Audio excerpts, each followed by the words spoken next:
Ok, chẳng bộ bọn nó cái này sắc xa vì vậy chỉ có một tiết chẳng được hồi mình là bạc mài muối miên sạch mà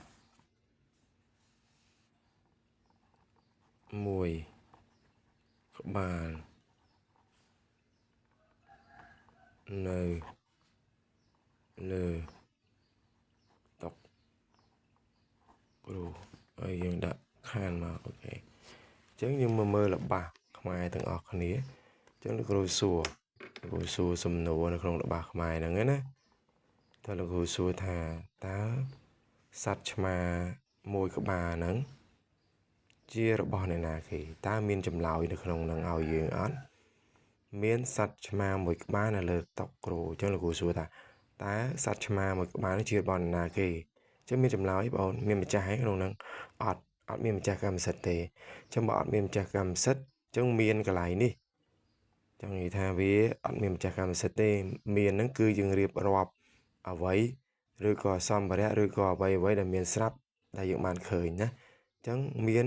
សត្វឆ្មាមួយក្បាលនៅលើតុដែរទេអញ្ចឹងមាននេះគឺយើងប្រើពាក្យផ្សេងគឺយើងប្រើពាក្យអីគេបងគឺយើងប្រើពាក្យ there is ណាយើងប្រើ there is ឆ្មា cat នៅលើតុគ្រូ on the desk អូខេយើងខាន់អញ្ចឹងយើងមើលកន្លែង cat នេះវាជាឯកវចនៈនាមគឺ singular noun ហើយបញ្ចប់ដោយជំនាញដូច្នេះយើងប្រើជាមួយនឹងអញ្ចឹង there is a cat on the desk មានសត្វឆ្មាមួយនៅលើតុអញ្ចឹងយើងមានល្បះមួយទៀតអញ្ចឹងមានដែរគឺ there is ផ្លែក្រូចណា orange នៅលើតុគ្រូដែរ on the desk អញ្ចឹងយើងសួរចម្លើយផ្លែក្រូចរបស់អ្នកណាគេអត់មានអូខេឃើញអត់មានម្ចាស់ណាដូច្នេះយើងប្រើthere is ចឹងកន្លែងនេះដោយសារតែវាជាអាចវចនៈនាមហើយបញ្ចប់ដោយអក្សរ o ជាស្រៈសម្លេងស្រៈដូច្នេះយើងប្រើជាមួយនឹងជាងបានល្បះថ្មីមួយទៀតគឺ there is an orange on the desk ជាងយើងឲ្យរូបមន្តទាំងអស់គ្នាអំពីការប្រើ there is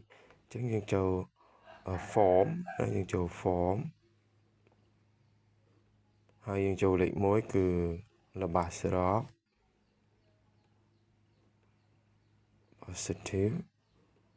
ចឹងយើងមើលទាំងអស់គ្នាការប្រើប្រាស់ there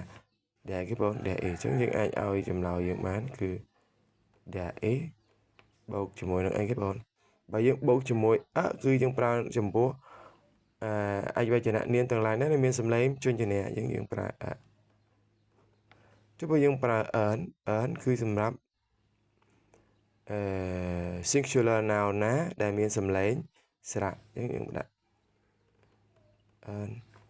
តើបើយើងបូកជាមួយនឹងអីគេបងអញ្ចឹងយើងឃើញថា cat orange វាជានាមដែរប៉ុន្តែអានាមមួយគឺបញ្ចប់ដោយព្យញ្ជនៈអានាមមួយបញ្ចប់ដោយអីគេបងស្រៈអញ្ចឹងនាមទាំងពីរ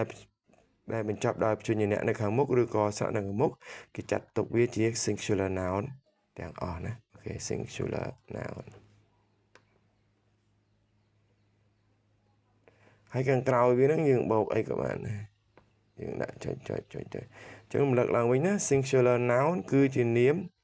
ឯកវចនៈនាមឯកវចនៈនាមគឺនាមទាំងឡាយណាគេគិតចំនួន1ណាយើងបានរៀនពីមេរៀនមុនហើយអញ្ចឹងយើងចូលដល់លេខប៉ុន្មានបង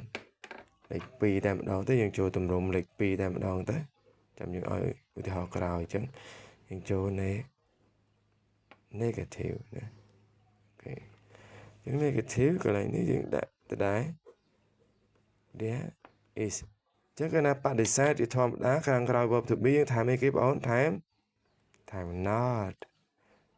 ចា is not ហ្នឹងយើងបង្រួបបានទេបានគឺយើងបង្រួបវាទៅជា isn't អូខេអញ្ចឹងវាទៅជា there is not ឬក៏ there isn't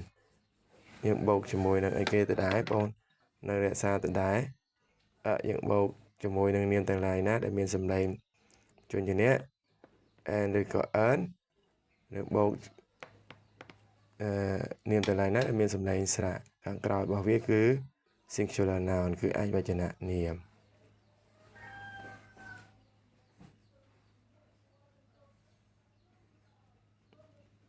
cào bầu cho ok chứ nhưng cho ưu tiên họ mùi mắt ưu tiên họ mùi mắt chứ được rồi thay admin này cái admin sạch mà nó lên tộc thì cái there isn't nó là của đặt there isn't món there isn't a cat on the desk ok này nè chẳng bạn decide bảo viết cứ there isn't a cat on the desk chẳng những to lịch bày phần dưỡng cứ question cứ là ba sầm nùa nè chẳng là ba sầm nùa cứ phía trái cứ dương đã vật to be is nên từ một tiếng is there nhưng bầu chùm mùi bầu chùm mùi từ đá bầu chùm mùi nứng singular noun hơi bầu trời nó chẳng là của mình là ba mối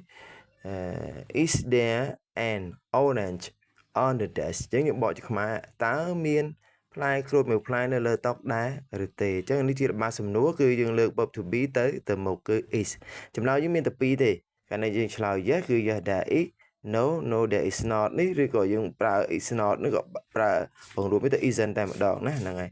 chắc là cụ chọn đăng thà tá dương pra đại dương riêng mình nhá pra để ý nó sầm nạp thời chẳng cái pra để ý nè dương pra để ý pra để ý nó nè សម្រាប់រៀបរាប់ឬក៏ពិពណ៌នាអ្វីមានទាំងមនុស្សមានទាំងសត្វវត្ថុគ្រប់បែបយ៉ាងទាំងអស់ហ្នឹងដែលមានស្រាប់ហើយចំនួនប៉ុន្មានបងអូនចំនួន1ណាអញ្ចឹងបញ្ជាក់ភាសាទៀតអញ្ចឹងយើងប្រើ there is សម្រាប់រៀបរាប់ពិពណ៌នាអ្វីដែលមានស្រាប់ហើយចំនួន1ណាអញ្ចឹងយើងមើលឧទាហរណ៍ផងយើងមានចំនួន3តែម្ដងគឺក្នុងល្បះស្រប